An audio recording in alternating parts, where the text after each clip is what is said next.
మాసంలో పొలాలు పురుడు పోసుకుంటాయి పచ్చగా, నేలంతా నిండుగా పంటలు నా రైతన్న కండగా పండునో. వరి గొలుసు పరికేటి చిలకమ్మ పలుకున్న పల్లెకెప్పుడు శుభమని, దీపావళి పండుగొస్తే ప్రతి ఇంట్లో నిండు ధాన్య రాసులు, కూడుగుడ్డ కోత కన్నీళ్లను ఎరుగదు నా పల్లెటూరు.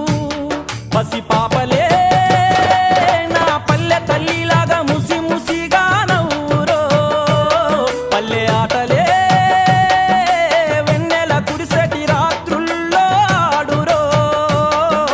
మా ఊరి పునాది రాళ్ళు పూలన్నల సెమట సుక్కలు,